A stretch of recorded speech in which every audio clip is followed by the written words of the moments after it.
Hi, it's Kane Hodder, Jason from Friday the 13th. You're watching Slash and Cast. Keep watching, or I'll kill you and your whole family.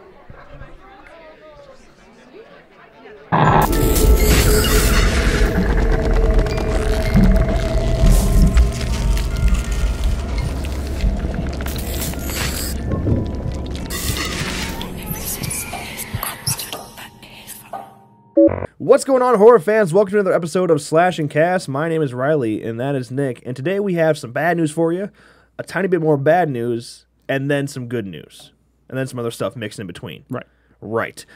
Starting off is some horrible news. Friday the 13th, 2017 has officially been, canceled, put on delay, however you want to say it. It's not happening this year. Just a few weeks, actually really just a few days after getting an official casting call, they called it. They called it quits. And you want to know exactly why they did so? Because of Rings. Because Rings is pretty much failing in the box office compared to their $25 million budget. Yeah. Worldwide, they made about 28.5 over their opening weekend. Still got their ass kicked by Split, which was still number one in the world. Rings kind of just ruined everything for all of us. But, we should have kind of seen this coming because this movie's been put off over and over again. And, I got my hopes up too much. It just seemed like they were finally on the right track. Casting call made, official schedule shooting between March and May, director Breck Eisner in place. But it wasn't the only one to go down. World War Z 2 went down with it as well, which we discussed. There wasn't been much news on it anyway. So it seemed like it was bound to fail. But listen to how much this movie's been put off, okay? Originally announced, 2013, Paramount got the rights. So they said, March 13th, 2015, you're getting the movie, okay? Got delayed. November 13th, 2015, you're getting the movie. Nope. May 13th, 2016. Nope. January 13th, 2017. Nope. And finally, we got to October 13th, 2017. Nope. We're not getting the movie. Paramount, from my understanding, is losing their rights after this year, at latest next year. So it's going to go back to New Line, and they're going to put it on the shelf too. So I think ultimately we are seeing the cancellation of Friday the 13th, Part 13. And, that hurts. It hurts me a lot. Yeah.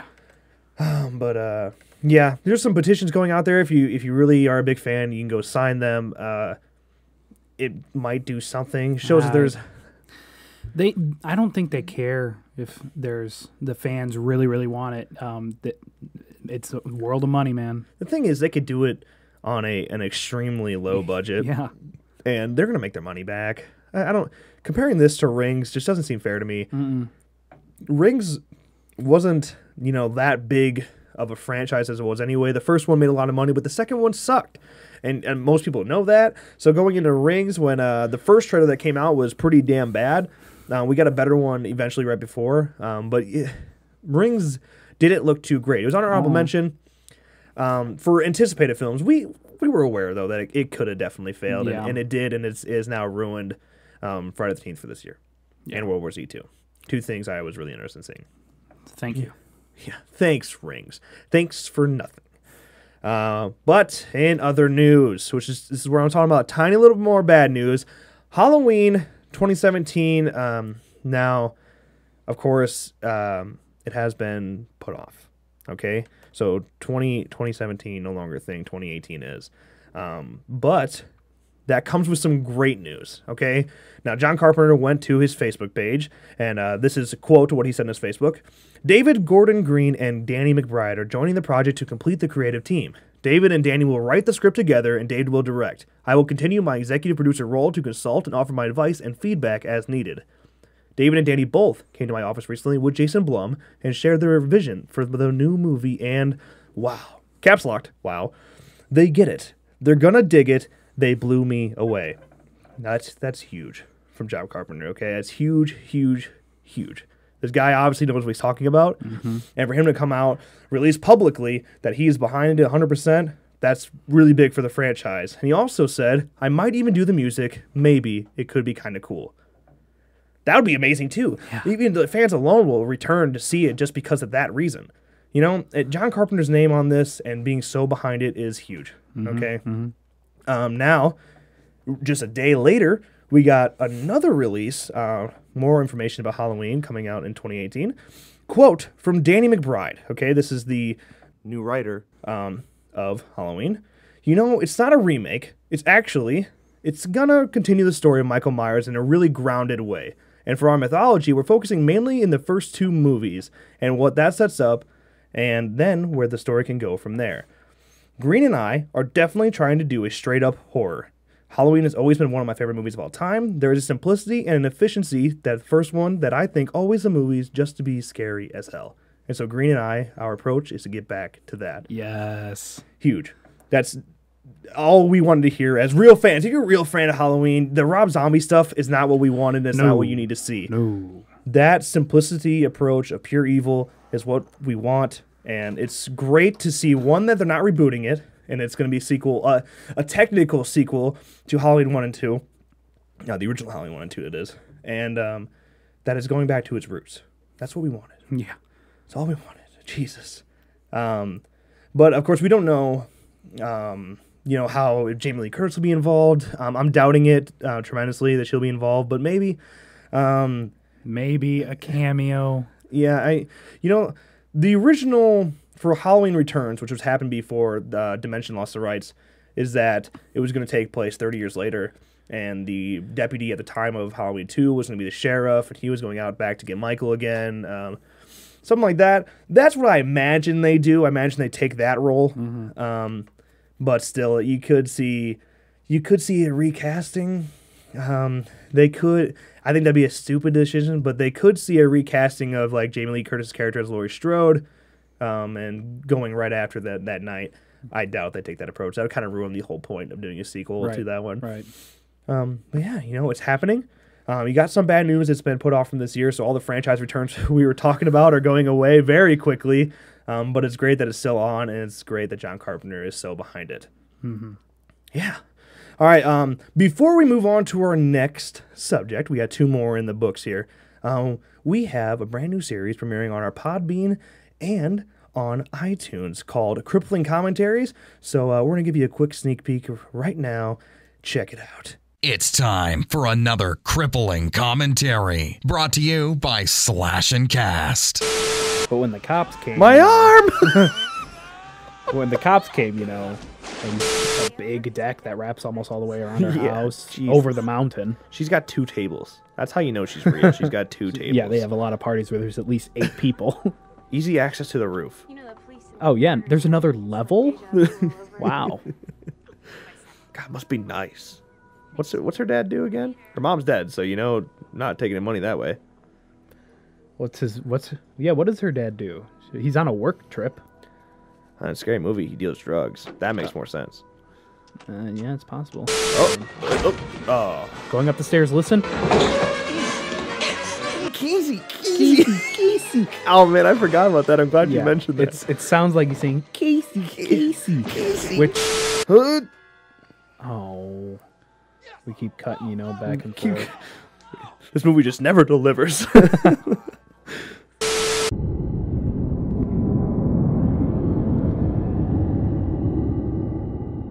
So Crippling Commentaries premieres this Friday on our Podbean and on iTunes. As you can see, it's going to be us commentating movies. We're opening up a Scream, so make sure you go check it out. It's one of our favorite movies of all time, and it was a lot of fun doing it. But every Friday, from here on out, Crippling Commentaries, make sure you check it out. iTunes, Podbean, be there. But next in news goes to It. We haven't talked about it in a while. We talked about it nonstop for a long time. New news just came out that it's going to be a 2-part movie. Now, I don't know how I feel about this. Not a big fan of 2-part movies. Actually, I absolutely hate 2-part movies. I've never seen one that has any real purpose. What are examples of 2-part movies? Harry Potter, The Hunger Games. It really just takes away from the movie because you're lengthening out 2 parts. And you're forced to draw it out to 2 hours, 2.5 hours when it's each for each part when it should be a 2.5 hour book itself, right? But this one seems a little interesting because they're taking it. It seems like part 1 is going to focus on the kids of the movie, and part 2 will focus on adults. Now, what I'm not aware of at this point is is if part 1 will focus on the kids, but will we get the exact same story just from the adult's perspective in part 2? That would be awful. Yeah, There would be no point in watching part 2 then. right. It just doesn't. It seems like a big mistake if they do that. I'm hoping not. But if they do, if it is a completely different story, as we focus on adults, why even call it part 2? You know, why if it's not related to the first one, then why even call it a part 2? Yeah. So we might be getting the same story from a different person's perspective. Now, there's a lot of ways to go about that. They could do it successfully. It just seems it seems like a poor choice to me. Now, the movie also recently came out as rated R, of course, but producer Dan Lin had had this to say about it. It's a rated R movie. If you're going to make a rated R movie, you have to fully embrace what it is, and if you have to embrace the source material, it is a scary clown that's trying to kill kids. So, of course, that's going to be a rated R movie. The kids are amazing. You very much get a Stand By Me vibe as far as their camaraderie and the way they joke with each other and that they really care for each other. They have a scary clown that's taken over the clown of Derry, so it's going to be rated R. Now, a lot of people are talking about Stranger Things, comparing the two, and now Stranger Things was so successful that it's really going to give a good push for it and this whole kids versus monster type vibe, I guess. I could see the relation, but really it's its own entity, so comparing the two doesn't really seem fair. Yeah. I think if people are going to be like, well, Stranger Things is better than it, that's not fair. No. Yeah, They're incomparable. Yeah, exactly. But yeah, you got a solid cast. But yeah, the part 2 thing came out. I do want to give a synopsis for it. This was the original synopsis, okay? This is before the part 2 thing was, or 2-part movie was released. It's a small city, a place as hauntingly familiar as your own hometown. Only in Derry, the haunting is real.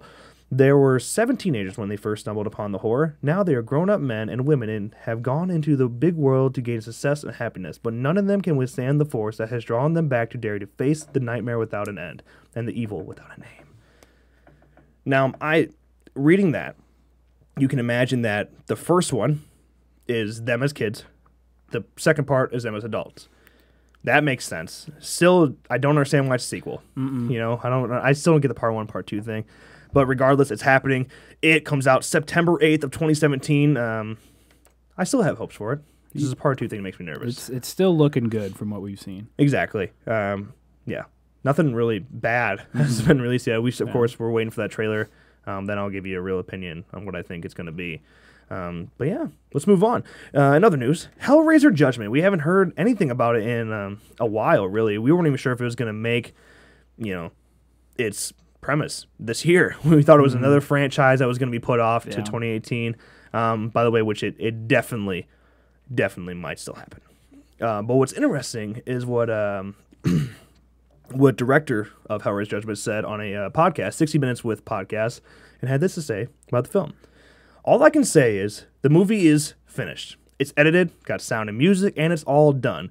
There's a trailer, which I just saw. There's a poster, which is really fucking cool. It's utterly brilliant. I hope to God they use it. It's not a big Photoshop thing. It's like a Drew Struzan picture. It's lovely, but apparently they didn't see it, or they did see it, and they think, we may do a limited theatrical on it. But I don't know. They release it when they see it. It could be soon. It could be later. It could be theatrical. It could not be. I'm sure I'll be the last to know. So it's pretty clear that director Gary Tunnicliffe is frustrated with the distributors of the film, and that usually happens in a director-type role anyway. Yeah. When you get someone over your head like that. What I will say that alarms me from that quote is that since they saw the trailer, they saw the poster, they're hand on hand with it, and they don't want to release it in a wide theater, that makes me think that it's a bad movie. Now, I know that's not always the case, but the last Hellraiser we got was garbage, went straight to DVD for a reason, and now with this one being limited to, it makes me a little nervous. It's a very Jeepers Creepers 3 type thing. It's done, but they don't want to release it, but there's no excuse for who's on board with the film like Jeepers Creepers 3 has. So we might be looking at a really poor movie here, and that's just unfortunate. But, maybe. Maybe it's good. Maybe they're just shitty distributors. We don't know. But there is a synopsis. And it reads like this. Detectives Sean and David Carter are on the case to find a gruesome serial killer terrorizing the city. Joining forces with Detective Christian Edgerton, they dig deeper into a spiraling maze of horror that may not be of this world. Could the judgment awaiting the killer's victims also be waiting for Sean? If I was being honest with you, that's a pretty poor synopsis. Yeah, confusing. Yeah, it's Hellraiser Judgment. It's just making me nervous right now, especially being pushed, completely aside by the distribution. What are you gonna do though? What are you gonna do? We might see another franchise failure here. So what we thought was gonna be the year of 2017 franchise returns, great news, has been so far a complete failure when it comes to horror, and complete failure for franchise returns. What are you gonna do though? Yeah. All right. There's all your positive news for today. If you enjoyed this video, make sure you drop a like and subscribe to our channel for more videos like this one. And of course, make sure you go check out our other YouTube channel, youtube.com/RJProductionsExtras. There you'll find the home of the MWM project, which has been put on a hiatus, but it could see a return here soon, right, Nick? I hope so. Make sure you go check out our Facebook at facebook.com/RJProductions and our Twitter at twitter.com/RGL_productions. And if you are really trying to stay dedicated with our videos, make sure you head over to rjproductions.net. You can join our email notification list there. Put in your email, kobe@bracket.com, click notify me, and I'll send you an email myself. You'll get some links to videos. Go like those videos. You go favorite those videos. It also, Crippling Commentaries premieres this Friday on Podbean and on iTunes. And coming this Wednesday is an exclusive interview with the one and only CJ Graham of Jason from Friday the 13th, Part 6, one of the best Jasons. And he has some great stories and gave us a little bit of exclusive details on what the future lies for him. So make sure you check it out. And with all that being said, thank you guys so much for watching, and we'll see you next time.